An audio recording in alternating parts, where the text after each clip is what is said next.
नमस्कार, आप देख रहे हैं आरएडी न्यूज। मैं हूं योगेश चक्रवर्ती। झारखंड के पूर्व मुख्यमंत्री हेमंत सोरेन को आखिरकार करीब 5 महीने के बाद हाईकोर्ट से बेल मिल गया। बेल आज उन्हें मिला और आज जेल से रिहा भी हो गए। हेमंत सोरेन होटवार जेल में जमीन घोटाले मामले में बंद थे और करीब 5 महीने पहले उन्हें ईडी ने गिरफ्तार किया था। जेल से निकलते ही हेमंत सोरेन ने केंद्र की सरकार पर, मोदी सरकार पर जोरदार हमला बोला। सुनिए उन्होंने क्या कुछ कहा। कि जिस प्रकार वर्तमान समय में आज के दिन राजनेता, समाजसेवी, लेखक, पत्रकार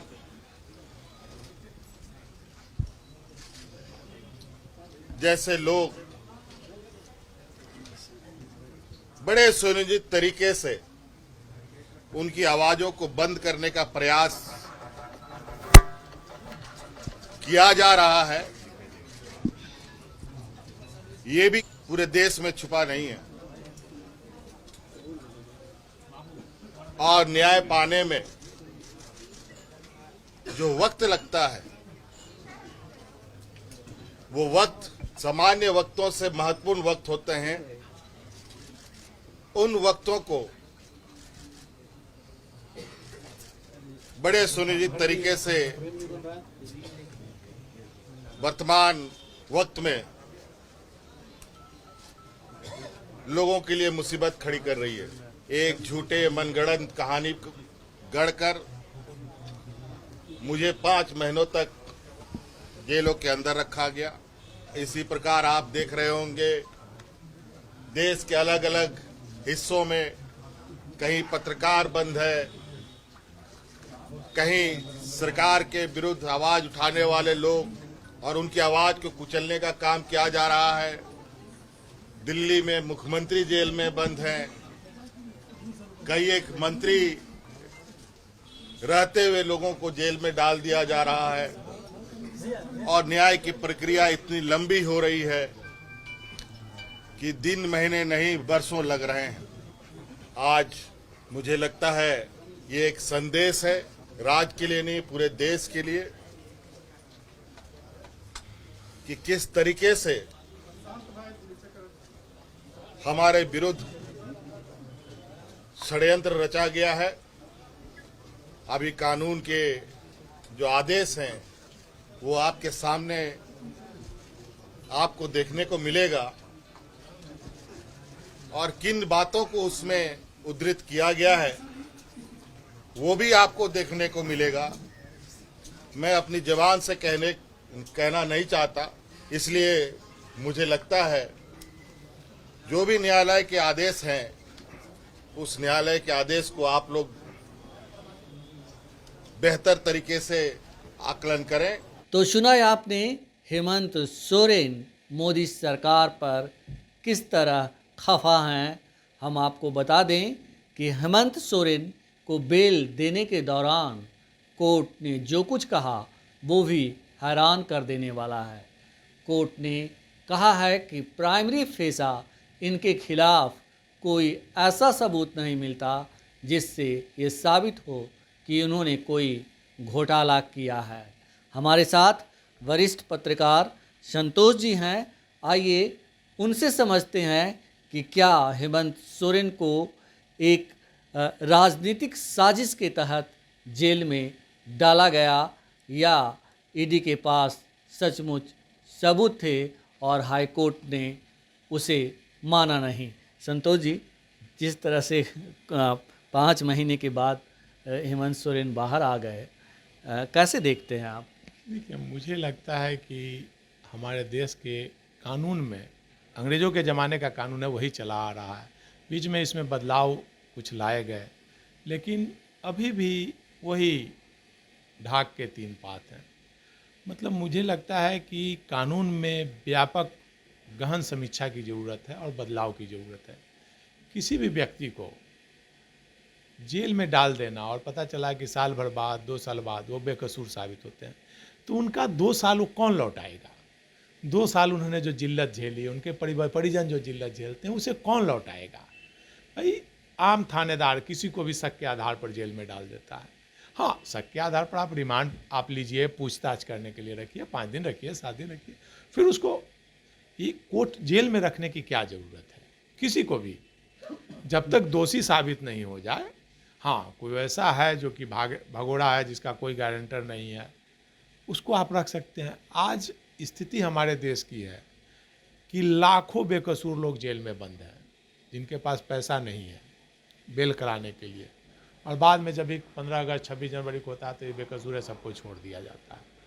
तो बगैर गुनाह बेगुनाह लोग आज जेल की हवा खा रहे हैं और 20-20 साल 25-25 साल तक दंश झेल रहे हैं। अभी एक मामला आया है, एक विनोद कुमार एक प्रखंड विकास पदाधिकारी थे, उनको रिश्वत के मामले में जेल में डाल दिया गया था।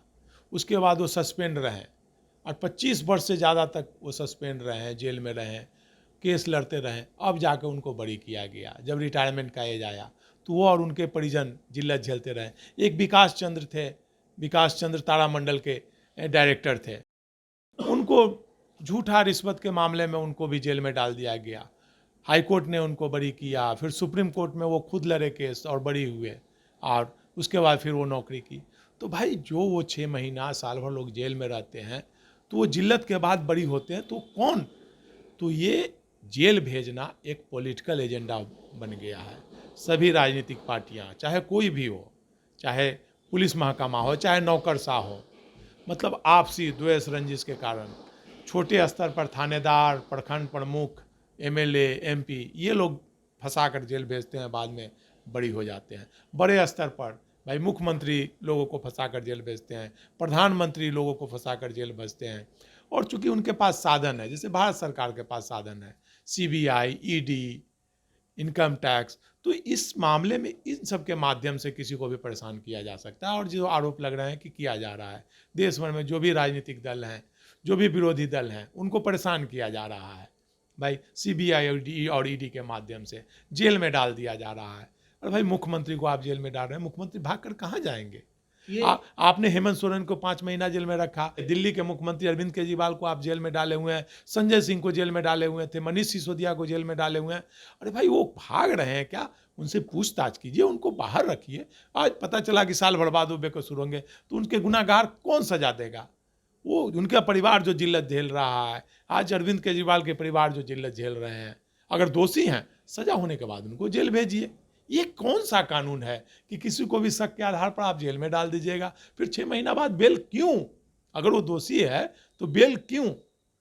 और दोषी होने के बाद उनको जेल डालिए, जेल भेजिए। कानून में बदलाव की जरूरत है। बिल्कुल संतोष जी, कहा जा रहा था कि जो हेमंत सोरेन हैं उन्हें लोकसभा चुनाव के मद्देनज़र जेल में डाला गया था, चुनावी माइलेज लेने के लिए डाला गया था, लेकिन क्या लगता है कि बीजेपी का ये दाव उसको उल्टा ही पड़ गया? देखिए, बीजेपी का टोटल दाव उल्टा पड़ रहा है। देखिए, हर चीज़ का एक फेज होता है। रावण का भी अहंकार था, आप जानिए। रावण भी कितना सभी देवी देवता ग्रह नक्षत्र को अपने कब्जे में करके रखा था, उससे सोचता था कि हमसे बड़ा कोई नहीं। तो रावण का भी अहंकार खत्म हुआ, मारा गया।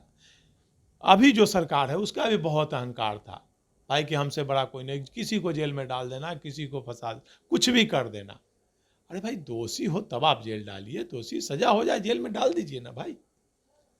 तो किसी को भी आप जेल में डाल दे रहे हैं, किसी को सीबीआई ईडी के नाम से परेशान कर रहे हैं, वो आपके साथ आ जा रहे हैं तो फिर सीबीआई ईडी सारे मामले ख़त्म हो जा रहे हैं।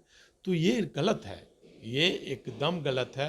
कानून जो भी है इसमें बदलाव की ज़रूरत है, संविधान संशोधन करके ऐसे कानून में बदलाव लाने की ज़रूरत है कि कोई भी केस कर दिया किसी पे तो उसको तुरंत जेल। फर्जी केस में लोग जेल जा रहे हैं, हज़ारों लोग, लाखों लोग, दहेज उत्पीड़न के मामले में, पॉलिटिकल मामले में, चुनाव के मामले में कई लोगों को जेल डाला गया। तो ये पॉलिटिकल हेमंत सोरेन को जो भेजा गया था, मुझे हो सकता है बाद में कानून से अगर वो दोषी होंगे तो उनको सज़ा होगी, लेकिन फिलहाल तो मुझे लगता है पॉलिटिकल एजेंडा के तहत जो भी विरोधी दल हैं उनको जेल डाला जा रहा है और जेल भेजा जा रहा है। आप देख लीजिए ना, बिहार का ही ले लीजिए ना भाई, हम तो पिछले 10 वर्षों से देख रहे हैं। हर साल तेजस्वी यादव के यहाँ सीबीआई ईडी आती है, छापा मारती है।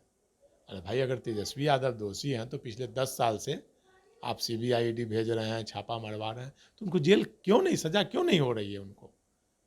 क्या आपके पास CBI ED है, कोर्ट क्यों नहीं उनको जेल भेजते हैं? क्यों नहीं सजा उनको देते हैं? सजा सुना के जेल भेज दीजिए। हर साल क्या है भाई, पूरा फोर्स आप घर पे भेज देते हैं, पूरे मीडिया में बदनामी होती है किसी की भी, कोई भी एक छोटा सा मामला कोई भी होता है तो पूरे मीडिया में पुलिस आने का मतलब होता है कि वो चोर है, CBI ED आती है मतलब वो चोर है, भ्रष्ट है। तो किसी को भी आप बदनाम कर रहे हैं, परेशान कर रहे हैं, ये गलत है, कानून का दुरुपयोग है और कानून में जेल में डालने का प्रावधान नहीं रखना चाहिए किसी को भी। हाँ भाई, कोर्ट में आप पूछताछ कीजिए, पेशी में डालिए, रिमांड पढ़ लीजिए, फिर वो घर पर रहेंगे। कोई भगोड़ा है, क्रिमिनल है क्या कोई कि किसी को आप जेल में डाल देते हैं? और ऐसा कानून आपने बना दिया कि 6 महीना 5 महीना बेल ही नहीं होगा। आप देखिए मनीष सिसोदिया जेल में बंद है, केजरीवाल जेल में, मुख्यमंत्री रहते हुए मुख्यमंत्री को आपने जेल में बंद कर रखा है।